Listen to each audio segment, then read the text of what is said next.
is the Mercedes-Benz GLC 300, an SUV that's based on the brand's C-Class sedan, and since it's just undergone a facelift with several changes inside and out, let's take it for a spin and see how it stacks up against some of Germany's finest, including the Audi Q5 and BMW X3.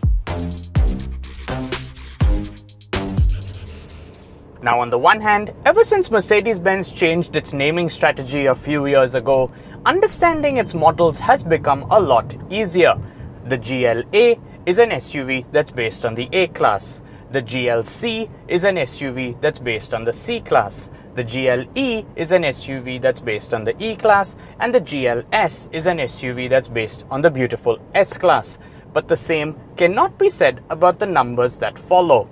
This being the GLC 300, you're probably tempted to believe that it comes with a 3-liter engine or that it makes 300 horsepower, but that is not the case. In fact, it comes with a 2-liter turbocharged 4-cylinder engine that produces 258 horsepower and 370 Newton meters of torque. What those horsepower and torque figures mean is that the GLC 300 can accelerate from 0 to 100 in 6.2 seconds and to a top speed of 240 kilometers per hour. Since this is the AMG line model, not to be confused with the real AMG, it does get sport suspension and a more responsive steering.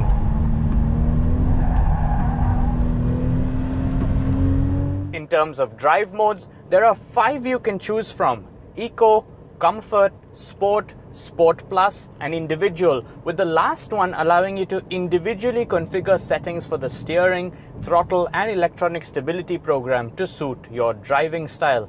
To make the most of the Sport and Sport Plus modes, the GLC 300 does come with all-wheel drive to give you more grip in the corners and drilled rotors for better stopping power.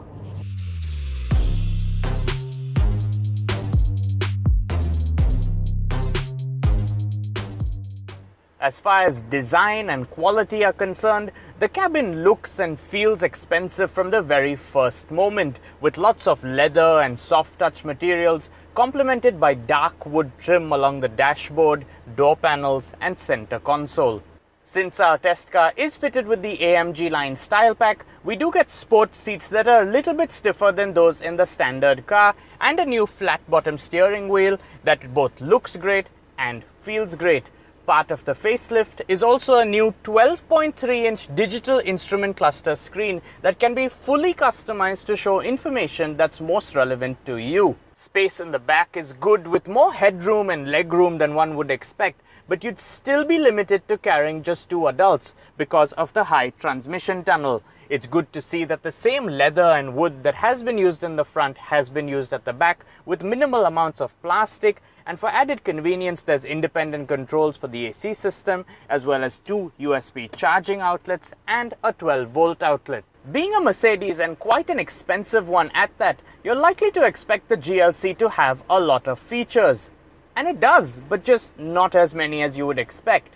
Having said that, it does have a panoramic roof, a tri-zone climate control system, push-button start, a large infotainment screen, blind spot monitoring, and a 64-color ambient lighting system. Has it got lane keeping assist to keep the car in the center of the lane at all times?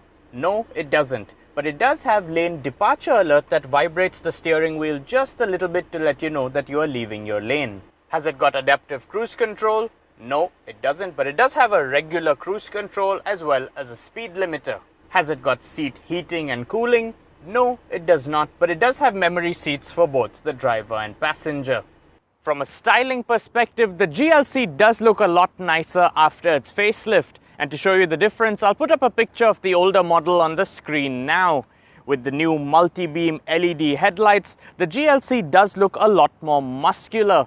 And since this test car is fitted with the AMG line style pack, it does get a different bumper with functional air vents to cool the brakes down, a different grille from the standard car, 20-inch alloy wheels, and these large side steps. In the back, the changes are far fewer, with the GLC receiving new taillights and a sporty diffuser with artificial exhaust cutouts.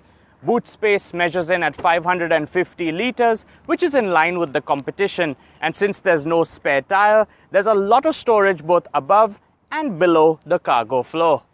The small SUV segment that the GLC competes in has been growing exponentially over the past few years and is extremely competitive, with manufacturers from across the globe wanting a piece of the pie. Although the changes that have been brought along with this facelift are quite minimal, they were absolutely necessary to keep the GLC relevant amongst its newer rivals. Prices for the GLC start out at 224,000 dirhams in the UAE, with this exact model coming in at 275,000 dirhams. Do you feel it's worth it? Let us know in the comments below, and thanks for watching.